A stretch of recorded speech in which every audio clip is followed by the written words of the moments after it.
네, 안녕하십니까. 한국사 능력 검정 시험 심화 이론 강의를 진행하고 있습니다. 제가 지난 시간에 개항 이후에 이모군란에서부터 해서 대한제국까지의 전체적인 흐름을 살펴봤었습니다. 그 과정에서요, 주요 개혁 내용들을 지난 시간에 마지막 부분에서 언급해 드렸듯이 그 개혁 내용들을 중심으로 해서 살펴보도록 하겠습니다. 일단 그 지난 시간에 우리가 설명이 됐었던 동학 농민운동 부분에서 가지고 있는 교재는 454페이지입니다. 동학 농민운동 부분의 사료 좀 잠깐 좀 보고 넘어가도록 하겠습니다. 그 사료에 농민봉기를 알리는 경문이 있습니다. 경문 중간에 있는 사료입니다. 우리가 의를 들어 이의 이름은 그 본의가 결코 다른 데 있지 않냐고 창생은 모든 백성을 얘기합니다. 도탄 중에서 건지고 국가를 반석 위에 두고자 합니다.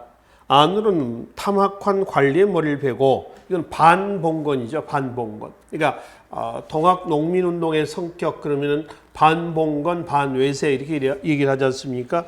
그래서 안으로는 탐학관 관리의 머리를 베고 밖으로는 횡포한 강적 무리를 구축하고자 합니다. 지금 반외세죠. 구축이라는 얘기는요, 핀셋으로 뽑아내는 겁니다. 그렇게 뽑아내는 거, 그거를 구축한다고 그래요. 그래서 밑에 이어서 이제 양반과 호강의 앞에서 고통을 받는 민중들과 방백, 지방관이죠. 방백과 수령의 밑에서, 지방관인데 수령도 지방관 아닙니까? 우리가 이제 지방제도에서 보면 조선시대 때 방백, 관찰사 다 같은 얘기입니다. 감사, 요즘에 지사에 해당이 되는 거죠. 그 밑에 이제 수령은 요즘에 이제 군수급 정도로 보시면 되겠습니다. 의 밑에서 굴욕을 받는 소리들은 하급 관리들 얘기를 하겠죠. 우리와 같이 원한이 깊은 자이다. 조금도 주저하지 말고 이 시각으로 일어서라. 만일 기회를 잃으면 후회해도 미치지 못하리라 그랬죠. 이게 동학 농민운동 당시의 경문입니다. 경문. 이게 언제 나왔냐면 동학의 1기, 2기, 3기, 4기 나눴을 때 2기 때 나온 거죠. 경문은 2기 때 나왔었습니다. 자, 그리고 이제 다음 장에 보시면은 455쪽입니다. 동학 농민운동 폐정계획안 12개조 조항이 있습니다. 그 12개조 조항 내용 중에서 우리가 지난 시간에 이거 동학 농민운동 때 말씀을 드렸습니다만은 지금 개혁 요강들을 다 정리하는 과정에서 다시 말씀을 좀 드리겠습니다. 첫 번째, 동학도는 정부와의 원한을 싣고 서정에 협력한다 그랬죠. 이거는 조선왕조를 부정했잖아요. 초창기에 동학농민운동의 성격에서 보면은 동학 최재우가 1864년에 처형이 됩니다. 처형이 되게 된 배경은 어디냐? 원인은 동학의 성격에서 보면 조선왕조를 부정한 거죠. 혁명사상이 있었죠. 그래서 조선왕조는 명이 다 있다, 운이 다 있다는 거죠. 이니 멸망할 것이다 라고 하는 겁니다. 그래서 현세 부정적인 혁명사상 때문에 최재호가 처형이 됐는데요. 지금 여기 이제 폐정계획안 1조를 보면은 조선왕조를 부정하고 있지는 않다라고 하는 겁니다. 세 번째, 네 번째는 횡포한 부호를 엄징한다. 네 번째, 불량한 유림과 양반의 무리를 징벌한다 그랬죠. 양반 지주들을 공격하고 있습니다. 이거는 반봉건적인 성격이 들어가 있는 거죠. 여기에 이제 지주와 양반들이 반혁명군을 또 조직했죠. 동학군을 진압하는데 앞장선 민보군이라서 민보군. 그 민보군을 조직하게 된 배경은 바로 세 번째, 네 번째 조항에서 찾으시면 되겠습니다. 그리고 이제 마지막 12번째 봐봐요. 토지는 평균하여 분장한다. 그 토지를 n분의 1로 나눈다는 거죠. 근데 실제 갑오개혁 때 반영된 조항은 5, 6, 7, 8, 9조라고 그랬습니다. 그러니까 12번째 내용이 갑오개혁 때 반영이 돼야 되는데 반영이 안 됐다. 갑오개혁 때 당시 민중들은 등을 돌리게 됐다라고 하는 그런 배경이었습니다. 그래서 폐정계획안 12개조에 사인한 전주 화약 때의 내용입니다. 그러니까 이걸 이제 실천하기 위한 제3기, 뭘 가죠? 폐정개혁 실천기, 이렇게 이제 넘어가는 그런 과정이 되겠습니다. 자, 뒤로 넘어가서요. 457쪽의 맨 밑에 시모노세키 조약을 한번 봅시다. 다른 말로 하관 조약 또는 마관 조약이라고 그래요. 이거는 청일전쟁에서 일본이 승리하고 나서 1895년 4월에 체결했던 조약입니다. 그 중에 1조만 보겠습니다. 조선은 완전한 자주 독립국임을 확인함 그랬죠. 이 문장은 1876년 강화도 조약 제1조 기억나시죠? 조선은 자주국이다. 일본과는 동등한 권리를 갖는다라고 하는 부분이 있었죠. 그래서 그 내용을 재확인한 겁니다. 그러니까 1895년 여기 한번 봅시다. 1895년 4월 지금 나와 있는 시모노세키 조약이에요. 이 조약을 기점으로 해가지고 크게 우리가 시기를 좀 나눴나요? 이전과 이후로 나눠서 한반도 정세를 보면은 이전은 어디 대립기다? 청일 대립기예요. 청일 대립기입니다. 시모노세키 조약 이후에는 새롭게 이제 누가 등장하면 러시아가 등장합니다. 그래서 러일 대립기 이렇죠. 청이 조선에서 완전히 발을 빼게 된 그런 계기가 됐습니다. 청일 전쟁에서 청이 패배하면서. 그러니까 러일 대립기에 러시아가 등장한 배경은 이 조약을 파기하고 러시아가 등장하죠. 이게 1895년 4월 삼국 간섭이에요. 그러니까 러시아가 독일과 프랑스를 끌어들여서 이 조약을 파기하는 거죠. 그러니까 이때 러시아가 주도권을 잡고요. 삼국 간섭 이후에 일본이 보복을 하기 위해서 러시아를 끌어들여서 결탁했던 민비를 죽입니다. 이게 이제 8월 달에 민비 시해 사건, 이른바 을미사변이 되는 거죠. 거기서부터 다시 일본의 주도로 넘어가죠.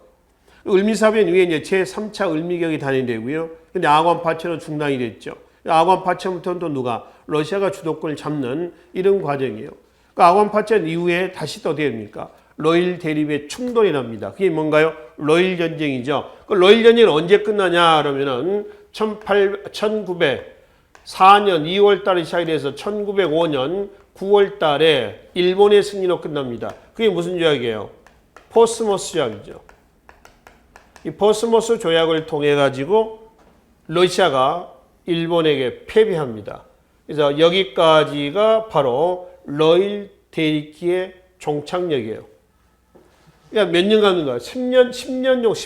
이제 딱 10년입니다. 10년 정도의 포스모스 조약을 계기로 해서 러시아가 아웃됐습니다. 그리고 그 이후는 어떻게 되겠어요?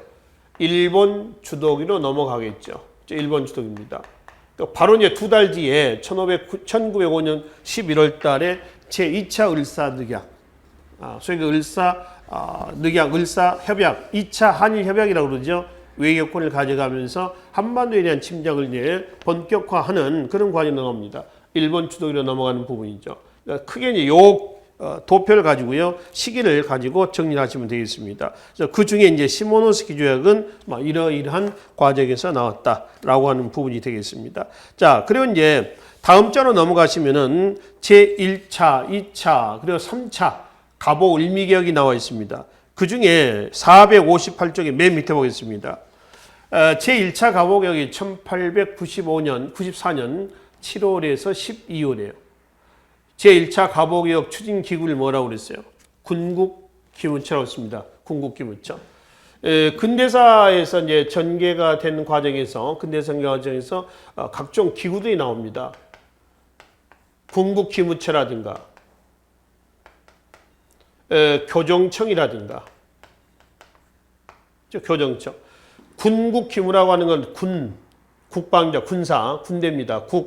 정치입니다. 정치, 군사, 기밀 사무를 담당하는 관청이에요. 이게 군국기무처라고 하죠.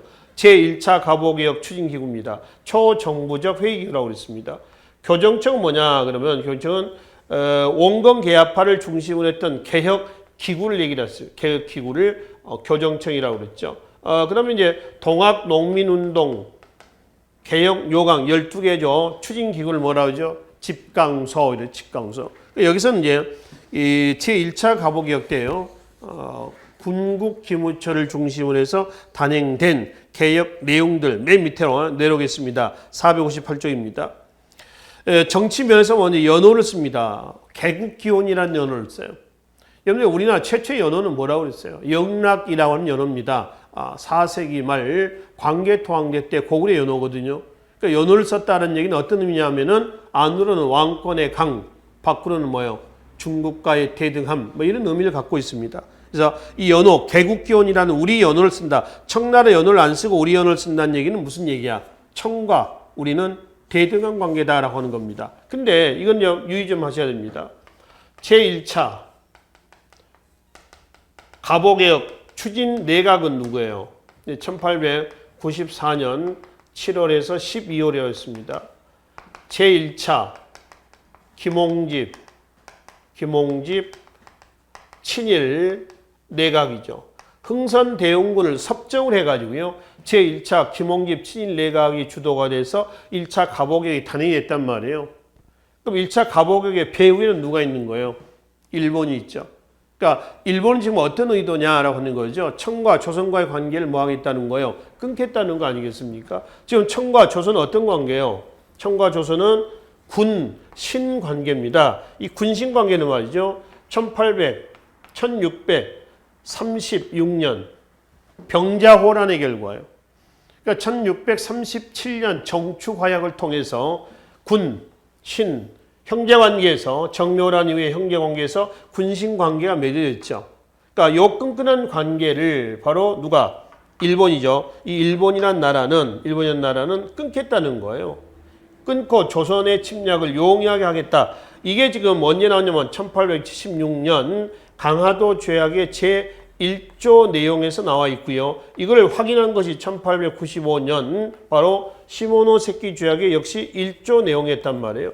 조선은 자주국이다. 일본과는 동등한 권한을 갖는다. 여기는 뭐죠? 조선은 완전한 자주 독립국임을 확인함. 이랬어요. 그래서 이 관계를 끊자라고 하는 그런 취지예요. 그래서 배후에는 1차 갑오격의 배후는 일본이 있었고요. 그래서 그러한 의도가 바로 조선의 자주적인 연호에 사용해서 뭐 일본과 청과 조선과의 관계를 끊겠다라는 일본의 의도가 드러나 있는 것이죠. 그러나 이제 실제로 1차 갑오격은 이때 동시에 일본은 청일 전쟁 중이었단 말이에요. 그렇죠? 그 청일 전쟁 중이었기 때문에 이 개혁에는 직접 관여를 못했습니다. 근데 전쟁이 일본에 우세하게 전개가 되면서 일본은 이 개혁에 직접 관여하고 싶었던 거죠. 그래서 1차 갑오개혁을 추진했었던 바로 김홍집 1차 친일내각을 해체하고요. 일본의 갑신정변 때, 그러니까 1884년 갑신정변 때 일본에 망명했던 누구를 불러들였어요? 박영효를 불러들였죠. 그렇게 해가지고 제2차 김홍집, 그 다음에 누구죠? 박영효. 김홍집과 박영효는 성향이 좀 다르죠. 친일 연립 내각이 구성이 됐어요. 온건 개합하고요. 박영효는 급진 개합하였습니다. 그래서 이 내각에서 1894년 12월부터 7월까지 1895년 7월까지 제2차 갑오개혁이 단행됩니다. 이때 이제 홍범 14조 독립서고문이 나오는 것이죠. 근데 이것도 역시 끝을 보지는 못했습니다. 이것도 중단됐고 뭐 실패했다는 얘기는 아니었습니다. 중단됐습니다. 중단된 이유는 박영효가 7월 달에 궁궐 내에 군인들 뭐 일종의 궁궐 호위병입니다만은 호위병을 교체하는 과정에서 음모 사건, 이른바 어떤 그 불계 음모라고 했습니다만은 반역이죠, 반역. 왕을 쿠데타 같은 걸 노리고 있다라고 하는 겁니다. 그러니까 그런 누명을 쓰는 거죠. 그러니까 그런 누명을 쓰자 박영효가 돌연 일본은 망명을 해버립니다. 망명을 해버리면서 결국 1895년 7월 달에 중단이 돼요. 그래서 2차 갑오개혁도 끝을 보지는 못했습니다. 그리고 나서 곧바로 1895년 8월 달에 을미사병이 터진 거죠. 명성황후 시해 사건이에요. 그리고 곧바로 제3차 을미사변 이후입니다. 3차 김홍집 제4차죠. 3차가 아니라 4차 김홍집 친일 내각이 구성이 돼서 을미개혁이 이 내각에서 제 몇 차 개혁이죠? 이제 이게 우리가 얘기하는 제3차입니다. 3차 을미개혁이 단행이 됐다. 1895년 7월부터 해가지고 8월부터 해가지고 그 다음에 1896년 2월이죠. 아관 파천 때까지 해서 4차 김홍집 친일내각에서 제3차 을미개혁이 단행이 된 거죠. 내용은 나중에 봅시다. 그럼 제1차, 2차, 4차는요. 김홍집 친일내각이에요. 근데 제3차 내각이 있었죠. 제3차 내각은 바로 김홍집 7러 내각이 됩니다. 김홍집 7러 내각이다. 그러니까 3차가 7러 내각이고요. 나머지 1차, 2차, 4차는 친일 내각이 되는 것이죠. 자, 여하튼 지금 여기서 1차 갑오개혁 때 연호의 사용의 의의는 뭐냐? 의도는 바로 청과의 관계를 끊겠다는 겁니다. 뒷장에 보겠습니다. 뒷장에 459편 한번 봅시다. 중앙관제 개편에서 맨 위로 올라가 있습니다. 의정부 외하에 6조 있죠. 2호의 병형공 그렇습니다. 이게 뭘 바뀌었어요? 8아문. 네, 밑에 자를 보시면 내무아문, 외무아문, 탁지 재정입니다. 군무, 국방부죠. 법무, 법, 학무, 교육부입니다. 공무. 요즘에 뭐 건설, 교통, 뭐를 담당하는 관청이죠. 농상, 뭐 요즘에 외교 통상부 정도로 보시면 되겠습니다. 경제를 담당하는 아문이라고 하는 건 뭐냐면은 관청이라는 얘기예요. 관청. 아문이다라고 일합니다. 그래서 6조가 뭘로 바뀌었냐면 8아문으로 바뀌었습니다. 그리고 중앙에 18관등이 문무 18관등이 뭘 바뀌었나요?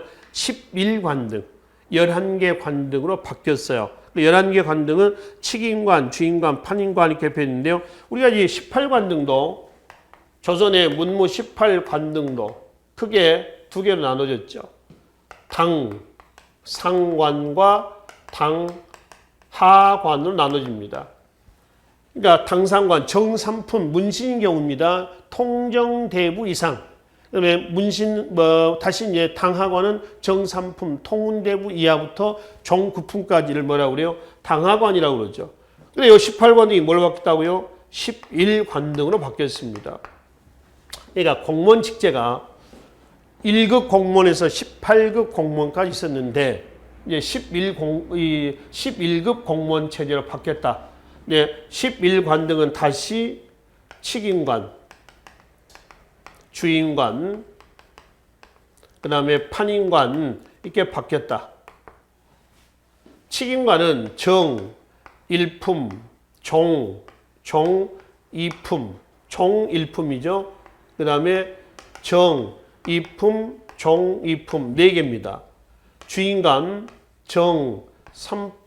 주인관은 3, 4, 5, 6품. 그 다음에 판인관은 7, 8, 9품을 얘기합니다. 그래서 4개, 8개죠. 9, 10, 11에서 11관등으로 바뀌었어요. 여기서 칙인관은 누가 임명하냐면은 황제가 임명을 합니다. 일종의 낙하산이죠. 꽂아주는 거예요. 자, 이거는 주인관은 총리 대신이 추천해서 그리고 누가 인사권은 황제가 가지고 있죠. 황제가 임명하는 관직이에요. 관등입니다. 판인관은 총리 대신이 임명하는 관직이에요. 자, 그래서 11개 관등으로 바뀌었습니다. 11관등으로. 자, 그 다음에 계속 보겠습니다. 밑에 과거제도가 폐지가 되고요. 기타 대간, 상속제도가 폐지가 되고요. 내무아문 밑에 경무청, 지금 경찰청입니다. 경찰기구가 설치가 되죠. 자, 경제면에서 보면은 재정에 일어나 모든 재정은 어디에서? 탁지아문에서 관장을 하도록 되어 있습니다. 그 다음에 니은의 두 번째 봅시다. 은본위 화폐제도입니다. 밑줄령 끊읍시다. 은본위. 제1차 가보개혁대입니다. 은본위 화폐제도예요. 은값에 연동해가지고 운영하는 겁니다. 화폐의 그 가치를 은본위 화폐제도. 조세 급납제는 세금을 돈으로 낸다라는 그런 의미예요. 그 다음에 일본 화폐 유통 허용, 방공용 반포 금지, 도량형 개정 통일했습니다. 도량형이라고 하는 건 뭐예요?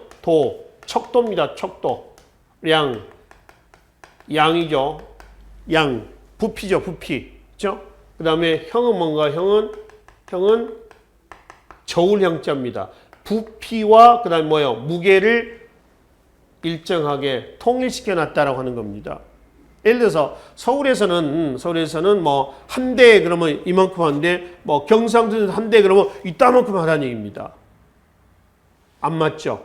그걸 하나로 묶어놓습니다. 한 대 그러면 뭐 어느 정도 딱 규격화 시켜 놓은 거죠. 도량형 통일을 얘기하는 거죠. 자, 사회면에서는 신분제 폐지, 모든 신분제도가 없어져요. 공사노후제도가 혁파되고요. 전통적인 패스비 타파가 됩니다. 이게 1차 가보개혁 때 정치, 경제, 사회면에서 개혁 내용에 해당이 되어 있습니다. 자, 한편 제2차 가보개혁이 있죠. 제2차 가보개혁이 바로 밑에 보시면은 홍범 14조가 있습니다. 홍범, 널리 규범이 될 만한 조항이다. 이런 뜻이에요. 그래서 홍범 14조. 그 내용이 뒤로 좀 가보겠습니다. 뒤에 홍범사조 해가지고 14개조 조항이 나와 있습니다. 여러분들 이걸 다 외우실 필요 없습니다만은 눈에 좀 많이 익혀놓으십시오. 그리고 봤을 때 이거는 홍범 14조 내용이구나, 이런 정도는 이해를 좀 하시라는 거예요. 아시겠죠? 자, 밑에 그 내용을 이제 요약해 놓은 거 주요 내용 좀 보겠습니다. 정치면에서 국왕의 입지를 더욱 약화시키는 방향으로 개편되었다. 자, 아까 말씀드렸습니다만은 지금 제2차 가보개혁이거든요. 그렇죠? 1차 가보개혁은 일본이 배후에 있었으나 청일전쟁이었기 때문에 직접 관여를 못했고, 전쟁에서 우세하게 진행되면서 일본이 좀 더 이 개혁에 적극 관여하고 싶었다. 그래서 이 개혁을 추진했던 제1차 김홍집 친일 내각을 해소하고 없애고요. 그리고 제2차 김홍집 박용호를 불러들여서 친일 내각을 구성해서 2차 가보개혁을 단행했다. 이건 일본이 적극적으로 나서고 있다라고 하는 겁니다. 그래서 일본이 조선의 국왕 입지를 더욱 약화시키는 방향으로 개혁 작업을 단행을 합니다. 그중에 정치면부터 보겠습니다. 의정부를 뭘로 바꾸냐면 내각으로. 팔라문 있죠. 아까 바로 앞에 그 1차 가보개혁 때 8개 하문이 7부로. 그러니까 7부라고 하면은 바로 왼쪽에 봐봐요. 내무부, 외무부, 탁지부. 그러니까 내무아문, 외무아문 하는 것이 부로 바뀐 겁니다. 군무부, 법무부, 항무부, 그 다음에 농상고무 있죠. 이게 합쳐진 거예요. 그래서 8개가 7개가 된 거. 이렇게 보시면 되겠습니다. 그 다음에 의정부 예하에 군국기무처, 도찰원. 도찰은 이제 감찰기구예요. 조선시대 때 사헌부의 기능입니다. 고려 때 어사대 기능이 되는 거죠. 중추원을 돕고 언론 3사 있죠. 사헌부, 사관원, 홍무관입니다. 혁파. 규장각의 기능을 격화시킵니다. 규장원으로 계층을 하고요. 지방군제 개편 체크해 놓으세요. 9년제가 폐지되고 전국을 23%. 원래 조선의 행정구역은 8도죠. 8도. 우리가 조선 지방지도 시작할 때 8도입니다. 8도가 이제 뭘 바뀌었나요? 23%로 바뀌었습니다. 몇 차 가보개혁 때인가요? 1차요, 2차요. 제2차 가보개혁 때에 23%로 바뀐 겁니다. 나중에 대한제국 때 광호개혁이죠. 13도로 바뀌어요. 13도로. 그래서 조선의 지방제도의 개편 내용이 되겠습니다. 자, 그 다음에 리을과 미음도 체크해 봅시다. 지방관의 권한을 축소하고 축소하면서 사법권이 독립이 됐습니다. 지방관의 직무 그러면 우리가 원래 조선시대 때 행정권, 이거는 감사나 수령이나 마찬가지죠. 군사권, 그럼 뭐가 있나요? 사법권이 있죠. 이걸 다 가지고 있는데 이제 제2차 가보개혁 때 가면은 이것이 빠져나가고요. 이것만 지방관의 권한으로 규정이 된다라고 하는 겁니다. 그래서 23%의 개편하고 사법권의 독립, 이게 2차 가보개혁이에요. 자, 경제 면에서 개혁을 좀 보겠습니다. 왕실과 정부의 재정을 분리하고요. 그리고 관세사, 징세사가 설치가 됩니다. 교육 면에서는 1895년 교육 입국 조서가 반포가 돼서 이거 이제 후속 조치가 되는 거죠. 각종 관리학교가 설립이 돼요. 군제 면에서의 개혁도 있습니다만은 가보개혁 때 가장 소홀히 취급됐던 분야는 어떤 분야냐 그러면은 군사제도 개편이에요. 왜냐하면 일본이 조선의 군사력 강화를 원하지는 않았을 것이다라고 하는 겁니다. 자, 이게 제2차 가보개혁의 내용이 되겠습니다. 그런데 뒤로 넘어가서요. 교재 463쪽으로 가겠습니다. 463쪽에 보면 이제 여차 해가지고 이제 명성황후 시해 사건 을미사변이 터지고요. 그거의 후속 조치 나왔던 을미개혁이 있죠. 그렇죠?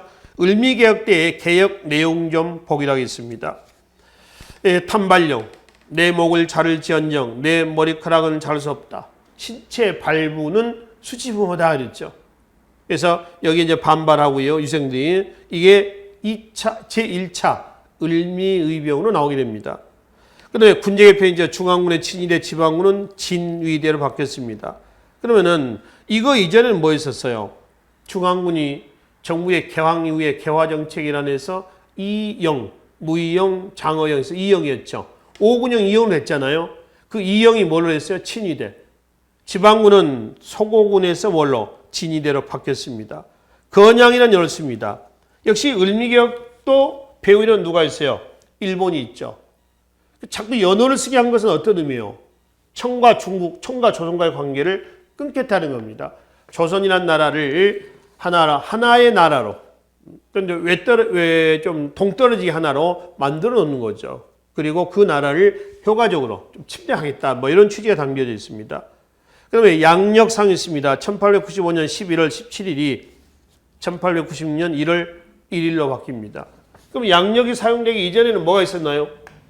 음력을 썼겠죠, 음력. 그렇죠? 그러니까 1895년 11월 17일. 이게 이제 우리가 그동안 써왔었던 시헌력이라는 달력이에요. 효종대 때 김육이라는 사람이 청에서 가지고 온 달력이에요.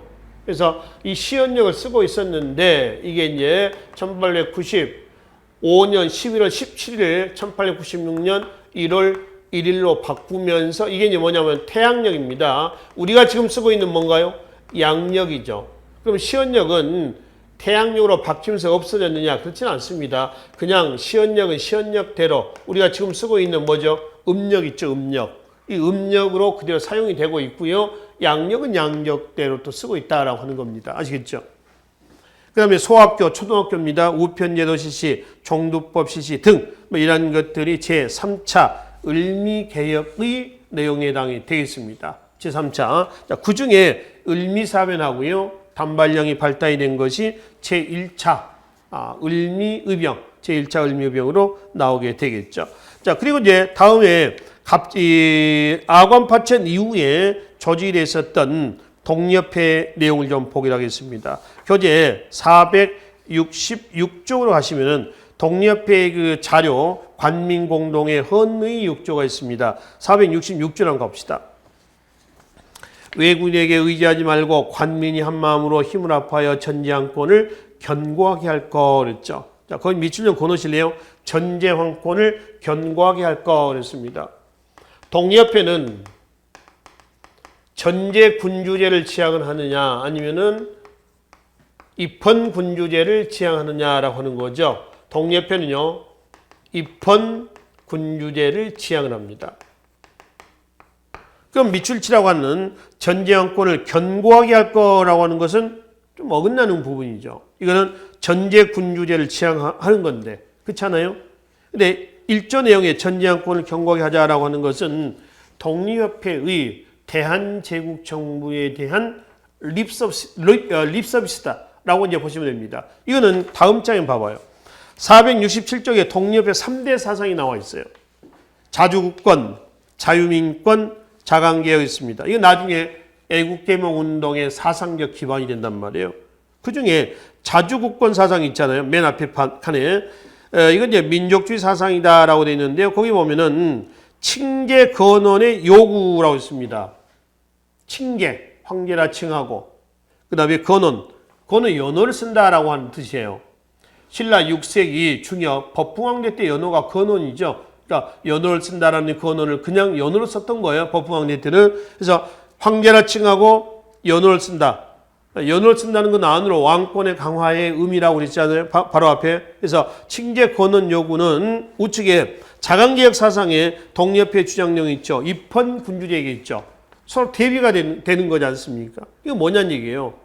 왜 독립회는 입헌군주제를 지향했으면서 겉으로는 바로 여기 나오는 전제왕권 강화라든가 칭제 권원을 요구하고 있냐라고 하는 겁니다. 이거는 독립회의 대한제국정부에 대한 1897년에서 1910년까지 가는 거죠. 대한제국정부에 대한 립서비스다라고 보시면 됩니다. 진짜 독립회가 전제군주제 강화를 원하는 건 아니다라고 하는 겁니다. 원래 국호는 대한국입니다. 우리가 이제 대한제국이라고 하는 것은 전제군주제, 황제권이 그만큼 강화가 된 나라에서 대한제국 이렇게 하는 것뿐이에요. 공식 국호는 대한국 이렇게 일하시면 되겠습니다. 아셨죠? 자, 그래서 다시 이제 앞장 넘어옵시다. 그래서 관민공동의 헌의 6조 내용의 1조는 뭐 그렇게 일을 좀 하시면 되겠습니다. 자, 그리고 6번째 보겠습니다.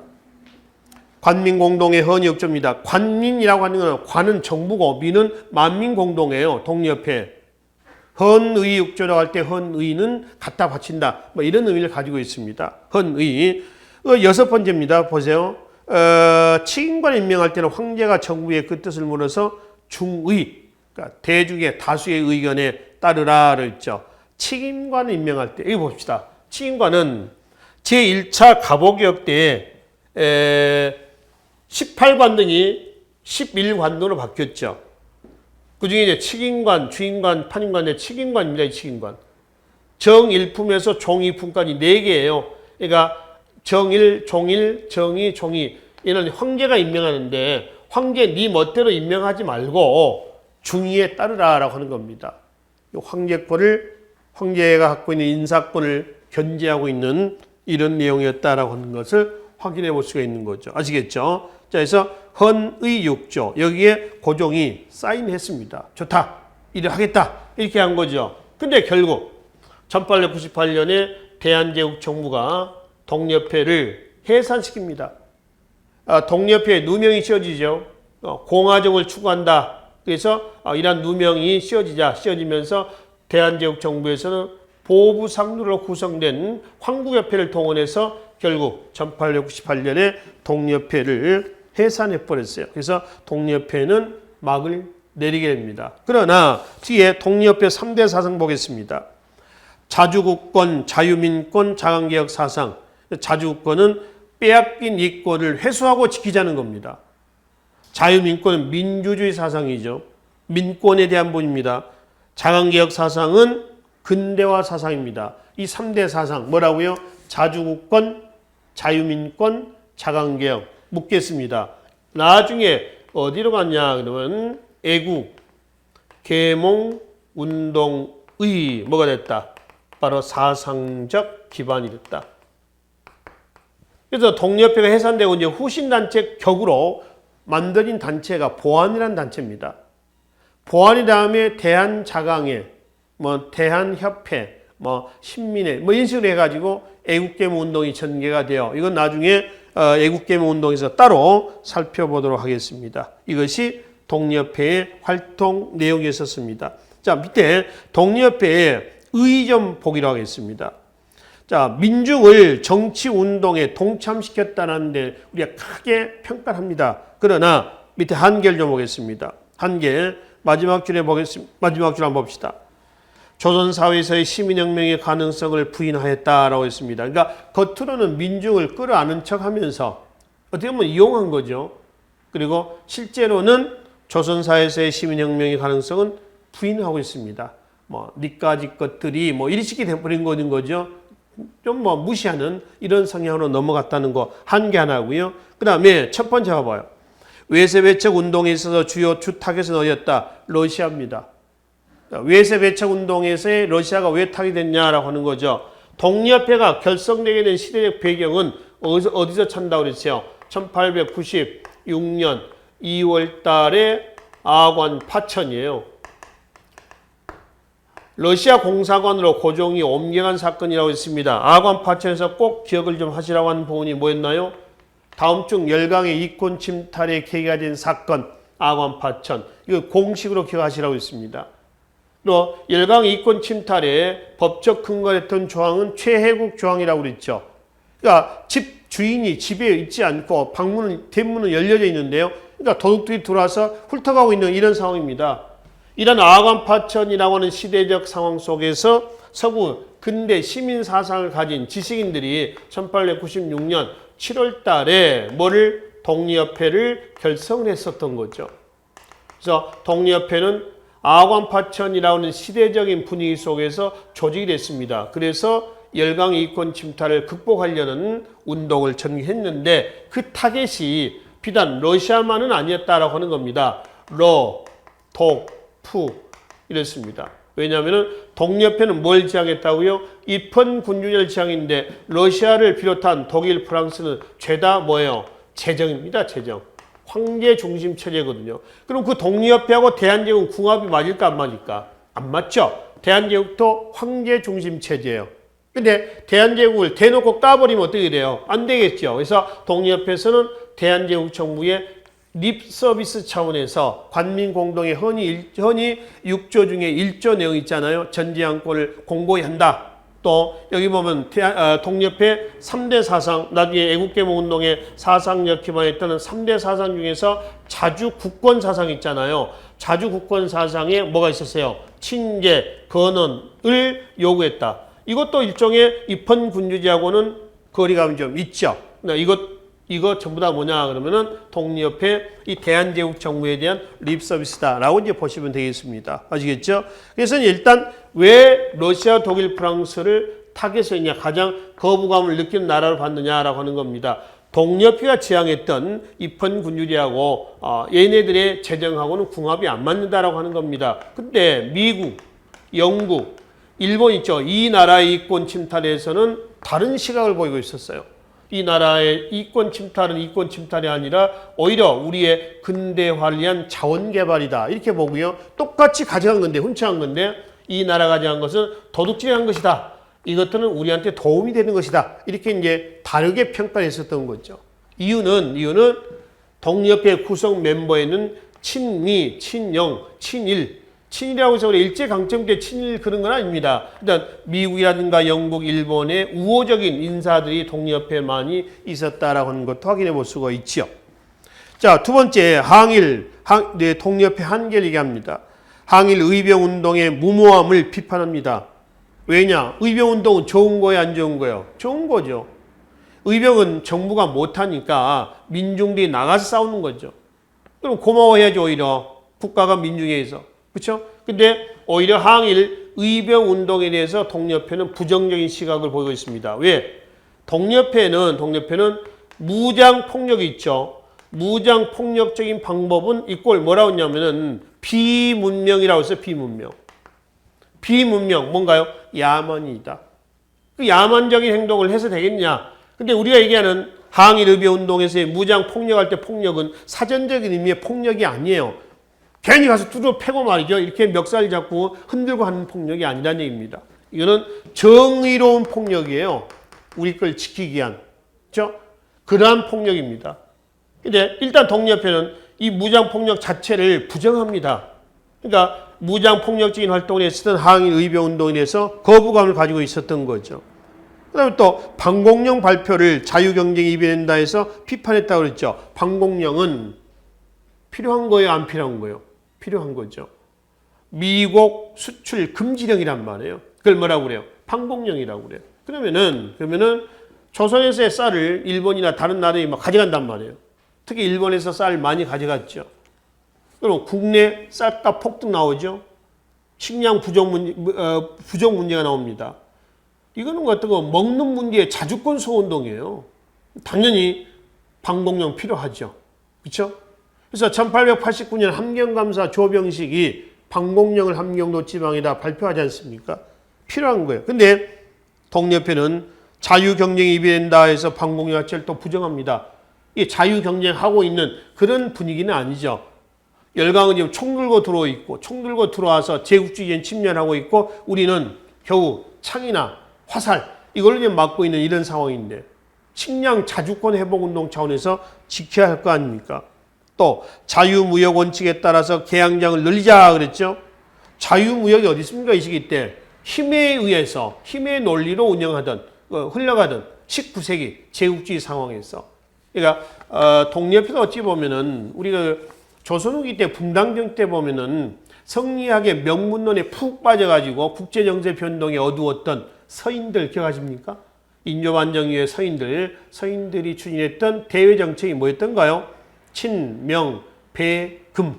결국 배금 정책이 두 번에 걸친 호란을 초래했었죠. 그러니까 소위 국제정세 변동에 좀 어두운 것 같습니다. 하나만 보는 거죠. 딱 다 가리고 이거 하나만 이렇게 보는 이런 시각이었었다라고 하는 것 확인해 볼 수가 있습니다. 그리고 이제 마지막에 보면 또 상업적인 농업의 기초에서 지주제를 인정했다. 지주 전호제를 인정했다는 얘기는 경제적으로 사회적으로 보면 주인과 종, 양반과 상민의 이런 관계를 인정했다라고 하는 성리학의 명분론에서 나온 얘기예요. 그것도 이제 이 독립협회 구성 멤버들이 거의 다 지주들이거든요. 가진 자들이고요. 지주들이고요. 그러니까 갑신정변 때 개혁 요강에서 봤잖아요. 갑신정변의 성격을 봤지 않습니까? 갑신정변은 위로부터 개혁이다. 갑오개혁도 마찬가지입니다. 왜냐하면은 토지제도 개혁이 있었어 없었어? 없었잖아요. 마찬가지 갑오개혁 때 동학농민운동에서 주장했던 토지의 평균 분작, 토지제도 개혁, 갑오개혁 때 있나요? 없단 말이에요. 그러니까 갑신정민이나 갑오개혁 다 위로부터의 개혁이며 지식인 위주의 개혁이며 민중대 의견이 거의 반영이 잘 안 된 이런 개혁이었다는 것을 확인해 볼 수가 있겠습니다. 그렇죠? 자, 그리고 다시 이제 468조라고 하고 있습니다. 이건 뭐냐면은 아관파천 이후에 러시아의 침략이 심해지고요. 고종의 환국 여론이 드세집니다. 특히 독립협에서도 이제 그런 주장이 나왔었죠. 그래서 1897년 2월 달에 고종이 어디로? 경운궁으로 환국을 해가지고 국호를 조선에서 뭘로? 대한으로. 정체는 제국, 황제 중심체제에서 대한제국을 선포합니다. 왕을 황제라 하고. 그래서 1897년 2월 달에 만 1년 만에 아관에서 돌아와서 대한제국이 수립이 됐었던 거죠. 이 경운궁은 지금의 덕수궁입니다. 덕수궁. 자, 그러면은 대한제국 때 개혁기구, 개혁 내용을 좀 살펴봅시다. 그 사진 밑에 봅시다. 광무개혁이라고 하는 것은 대한제국 때 연호가 광무예요. 그래서 뭐라고 그래요? 광무개혁이라고 그러죠. 방향은 점진적이며 복고적이라고 그랬습니다. 그래서 복고적이라고 하는 것은 구본 신참이라는 얘기가 있습니다. 무슨 얘기인가요? 구본, 옛것을 근본으로, 신참, 새로운 거를 참고하자. 옛것을 근본으로 한다는 얘기는 뭐냐면 정치입니다. 정치. 새로운 걸 참고한다는 얘기는 뭐냐면은 경제이며 사회이며 문화, 이거는 받아들이자라고 하는 겁니다. 어떻게 보면은 절름발이식의 개혁이었어요. 정치는 거꾸로 가는 거예요. 그죠? 그리고 경제, 사회, 문화는 제대로 가고 있는 이런 모양새를 가지고 있습니다. 그래서 개혁기구로서 법규 교정서, 여기서 대한국 국제를 제정하고요. 사례서, 역대 임금의 치적을 정리하고 있었습니다. 그러면 광무개혁의 방향은 전제 왕권의 강화와 바꾸는 자주국가의 수립입니다. 밑에 그 개혁 내용을 좀 보시면 되겠습니다. 먼저 전제 왕권을 강화하기 위해서 독립협회를 탄압을 하죠. 이 번군주제를 제창했던 독립협회를 탄압하고 뒤로 가겠습니다. 관제개혁에서 보면은 자 의정부를 다시 부활하죠. 의정부가 내각으로 바뀌었잖아요. 그걸 다시 이제 의정부로 다시 이제 바꾸고요. 그다음에 지방행정제도가 뭘로? 23도가 뭘로 했어? 13도로 했죠. 13도. 자, 그리고 바로 밑에 세 번째 봅시다. 대한국 국제공포가 있습니다. 1899년입니다. 이 대한제국의 헌법이라 하지 왜 대한국제라고 하느냐라고 하는 겁니다. 대한국제라고 하는 것은 황제가 만들어서 심의 없이 바로 반포했다는 거예요. 그래서 뭐라고 그래요? 국제라고 하지 대한제국 헌법이라고 하지는 않습니다. 밑에 사료 좀 보겠습니다. 1조에서 9조까지 나와 있습니다. 쭉 보시면은 1조 대한국은 세계 만국이 공인한 자주독립제국이다. 2조 대한국의 정치는 만세불변의 전제정치다. 3조 부터 9조까지 쭉 보면 모든 권한이 누구한테 전부 집중이 되어 있어요. 황제한테 집중이 되어 있죠. 특히 9조 봅시다. 대한국 대왕제는 각 조약 체결 국가의 사실을 파견하고 선전, 강화, 전쟁 선포와 휴전입니다. 밑줄 제반 조약을 체결한다. 모든 조약을 체결한다. 이거 몇 년이에요? 1899년에 대한제국의 헌법이란 말이에요. 그러면은 나중에 뒤에서 보겠지만은 1905년 11월 을사늑약은 조약과 늑약의 차이는 뭔가요? 조약은 합법적인 거예요. 그러니까 양국 간의 어떤 그 합의에 의한 겁니다. 근데 늑약은 뭔가요? 강압적인 거죠. 이건 을사늑약이라 하지 을사조약이라 하진 않아요. 왜냐하면 고종 황제가 여기에 사인했어 안 했어? 안 했거든요. 대한매일신보에 내가 사인하지 않았습니다라고 신문 광고를 냅니다. 기사를 낸단 말이에요. 누가 한 거예요? 을사 오적신이 한 거 아닌가요? 이완용, 이지영, 이근택, 권중현, 박재순 이 5명이 한 거란 말이에요. 그러니까 이거는 을사늑약이다. 이렇게 일하는 거죠. 조약이 아니다. 그러니까 이거는 왜 늑약이라고 하느냐? 1899년 대한제국 헌법에 의해서 보면은 구조에 모든 조약은 황제가 한다 했는데 이거는 황제가 사인한 거 아니다. 이런 얘기가 된단 말이에요. 그래서 구조 내용의 재반 조약을 체결한다 체크하시고요. 그다음에 군사면에서 원수부 시위대 중앙군이죠. 그다음에 지방군 그대로 친위대 증강을 하고 있습니다. 무관학교를 설치하고요. 무관학교는 요즘에 사관학교입니다. 지휘관을 양성한 학교이지 쫄병을 양성한 학교는 아니다라고 하는 겁니다. 그다음에 외교면에서 한청 통상계약, 청과 대등한 관계 체결됐고요. 1900년 만국 우편연합에 가입을 하죠. 1902년에 간도를 함경도로 편입을 해요. 간도는 우리 땅이었어요, 사실은. 편입했습니다. 특히 그 위에 보면은 저 위에서 8째 점 봐봐요. 리을에 울릉도를 1900년 울도군으로 승격을 하고요. 울도군의 독도를 관할하도록 이렇게 했습니다. 그러니까 독도도 이제 명색이 대한제국의 공식 국토, 대한제국의 땅으로 우리 영토로 편입이 됐었던 거죠. 그 다음에 경위원, 수민원 뭐 이런 관청들을 또 설치를 하고 있었습니다. 이게 지금 이제 대한제국 때에 뭐요? 광무개혁의 내용들을 일부 정리를 하고 있습니다. 뒤로 가겠습니다. 해삼이 통상사무관을 설치합니다. 해삼이는 블라디보스톡이 있죠. 여기를 해삼이라고 그래요. 연해주에 한인들이 많이 이주를 하잖아요. 그래서 한인들을 관리하기 위한 하나의 관청을 설치하게 합니다. 이게 해삼이 통상사무관이죠. 자, 경제면에서 금본위 화폐제도가 있습니다. 아까 갑오개혁 때 은본위 화폐제도가 있었죠. 대한제국 때 금본위, 금값에 연동해가지고 자 화폐를 운영하는 거죠. 화폐제도를 금본위 화폐제도. 그다음에 양전사업입니다. 밑줄 좀 그어놓읍시다. 양전사업은 토지조사 사업이에요. 은결을 색출해서 세금을 거두어드리겠다라고 하는 거 아니겠습니까? 이 양전사업을 실시하기 위해서 실시하는 과정에서 설치했던 관청이 양지아문이고요. 그래서 양전사업을 진행하면서 직권 요즘에 토지 등기 문서입니다. 를 발행해야 될 것이 발행을 해야 되지 않겠냐라고 해서 1901년에 지계아문을 두고 지계를 발급합니다. 지계. 우리나라 최초의 개인 토지 소유 인정 문서예요. 지계 발급입니다. 그 다음에 외국인 토지 소유 금지, 개항장 2에서의 그 다음에 상공업진흥체에서 식산흥업, 생산을 늘리고 흥업, 산업을 부흥한다는 뜻이에요. 황실 재정 확충하고요. 상무사를 조직하는 등 대한지역의 경제면에서 개혁입니다. 사회면에서는 근대시설 정비, 호적제도의 시행, 환구단, 환궁구 설치 등이 있습니다. 그러니까 지금 보면은 경제, 사회, 문화는 대체적으로 근대화 방향에서 전개되고 있어요. 근데 정치면에서는 조선후기 한참 근대사로 넘어가는 과정에서 오히려 역사의 수레바퀴를 거꾸로 돌리는 이런 결과를 가져다 있습니다. 다시 전제 군주제 체제를 강화한다라고 하는 것은 이거는 역행하고 있지 않느냐 이렇게 이제 볼 수가 있는 것이죠.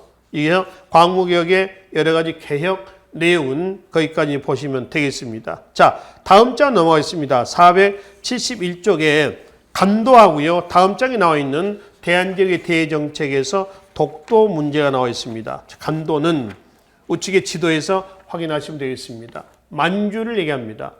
특히 그 중에 우리가 일반적으로 간도는 동간도 쪽을 얘기합니다. 두만강 이북 쪽이죠. 그리고 이제 압록강 이북 쪽은 서간도. 지금의 요령성을 중심으로 하고 있고요. 동간도는 지금의 길림성 쪽이에요. 길림성. 그래서 위치는 지도상에서 우리가 한번 그려보면은 이렇게 그리시면 돼요. 여기가 백두산을 경계를 해가지고요. 여기가 압록강이죠. 여기는 두만강입니다. 그 다음에 이렇게 해서 송화강이죠. 그리고 여기에 스타노브이 산맥, 러시아 청 그렇습니다. 그래서 여기를 기점해가지고 보면은 이제 두만강, 스타노브이 산맥, 송화강, 두만강 이렇게 돼 있죠. 여기입니다. 여기가 지금 어디냐 그러면은 길림성이에요. 우리가 흔히 하는 간도다라고 얘기를 하시면 되겠습니다. 숙종대 때에 백두산 정계비는 우리가 조선후기 대관계에서 말씀을 드렸습니다. 토문에 대한 해석 여하를 두고 간도 기속 문제가 야기됐다라고 하는 그 부분 기억 좀 해두시고요. 그리고 조선 정부에서의 간도에 대한 어떤 영유권에 관련된 여러 가지 행정적인 조치가 있어요. 밑에 보시면은 어윤중, 이중하, 이범윤 등을 여기에 관리로 파견하고 있습니다. 특히 앞에 대한제국대 간도를 편입했다고 그랬잖아요. 그래서 이제 이범윤을 간도관리사로 임명을 하기도 했었단 말이에요. 근데 1907년에 그리고 1907년 을사늑약 이후에 을사늑약이 1905년 11월이었었습니다. 을사늑약이었죠. 이후에 1907년 일제는 조선 일제통감원은 간도를 우리 영토로 관리를 했어. 그러니까 거기다 간도 출장소를 두고 있었던 거죠. 1907년에 일본이 간도 출장소를 여기다 뒀다라고 하는 거는 이 땅이 누구 땅이었다는 거예요. 우리 땅이었다는 거죠. 왜냐면 일본의 얘기를 들어보면은 이거 비록 불법이지만은 지네들이 우리의 외교권을 가져갔으니까 그 이후에 1907년에 간도 출장 설치는 여기도 그 전에 우리 땅이었다라고 하는 겁니다. 근데 언제 넘어갔다고 그랬어요? 역시 조선 후기 대외관계 때 말씀드렸습니다. 1909년 간도협약이죠. 간도협약은 청과 일본 간의 협약입니다. 청은 일본에 두 개의 특권을 줬죠. 이권을 줬습니다. 안봉선 철도 부설권, 붓은 탄광 채울권이요. 그걸 준 대가로 일본은 청에게 백두산 정계비의 토문에 대한 해석을 우리가 주장했던 송화가 아니라 어디다? 투만이다. 그래서 백두산 정계비의 토문에 대한 해석을 놓고 한말 간도 귀속 문제가 이야기됐다라고 말씀을 드렸습니다. 그럼 밑에 자료는 간도에 대한 몇 가지 설명이 좀 들어가 있습니다. 그대로 한번 읽어보시면 될 것 같고요. 뒤에 독도로 좀 가겠습니다. 자, 472쪽에 독도를 보시면은 지중왕대 때 이사부가 우산국을 복속한 사례가 처음 나옵니다. 삼국사기에. 고려시대 때 고려사 기록을 보면은 우산국인 울릉도 우산국인들이 고려의 토산물을 공납했다는 얘기는 여기가 고려 지배하에 있었다는 거죠. 토산물을 냈다는 것은 공납이요. 특산물을 내는 겁니다. 예를 들어 국가 재정의 3대 근간은 뭐예요? 전세, 공납력이죠. 세금을 냈다는 것은 거기에 복속된 백성이었다는 얘기예요. 세종실록 7위에는 강원도 울진현으로 편입됐습니다. 물론 이 울진은 지금 경상북도입니다만은 조선시대 때는 강원도에 편입이 된 행정구역이요.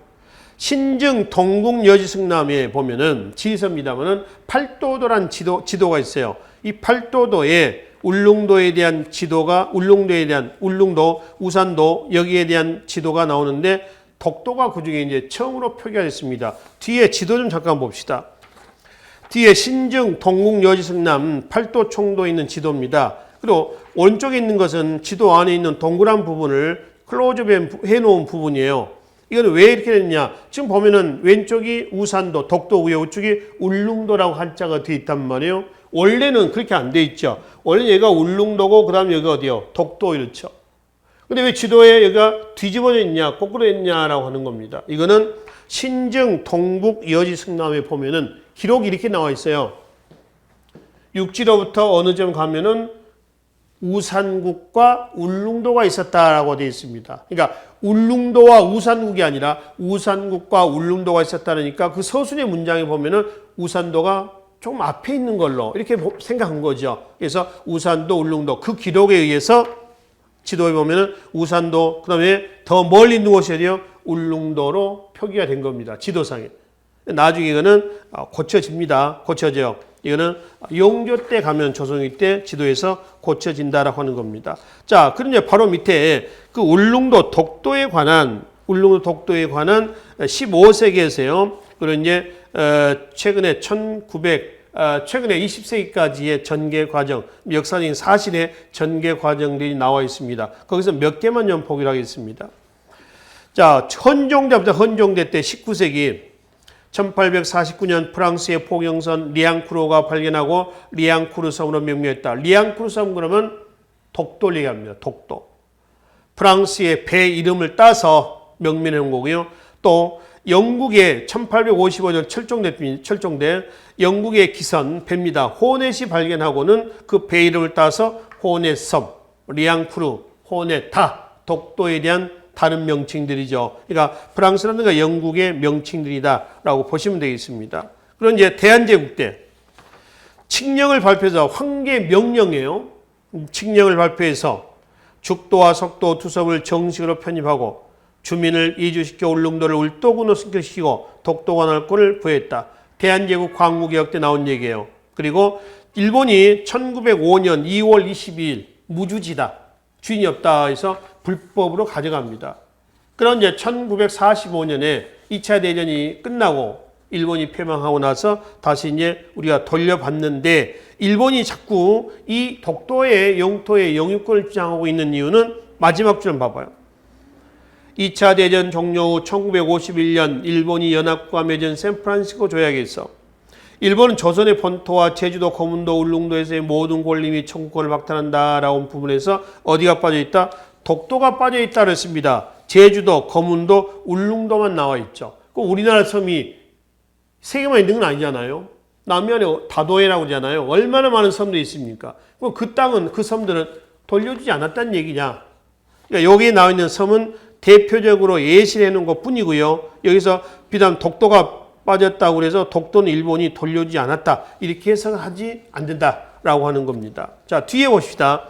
대한민국 정부에 들어와서도 여러 가지 논란들이 많이 있죠. 474쪽에 보시면 이승만 정부에서 김대중 정부 때까지의 과정이 좀 나와 있습니다. 자, 한번 읽어보시고요. 그 부분은 김대중 정부 때 한번 봅시다. 김대중 정부 때 유엔해양법 제121조 3항에 인간이 거주할 수 없거나 그 자체의 경제활동을 유지할 수 없는 암석은 배타적 경제수익을 가지지 않는다고 명시되어 있는데, 1999년 발효된 신한일 어업협정에서 우리 정부는 독도를 제외함으로써 일본의 야욕에 빌비를 제공해 준 면이 있다 그랬습니다. 이건 뭐냐면은, 잠깐 봅시다. 지도를 보면은 지금 울릉도, 독도 이렇단 말이에요. 그러니까 김대중 정부 때 신한일 어업협정이 체결됐는데, 이때 우리나라의 그 영해권이 이렇게 돼 있어요. 이런 식으로 해버렸습니다.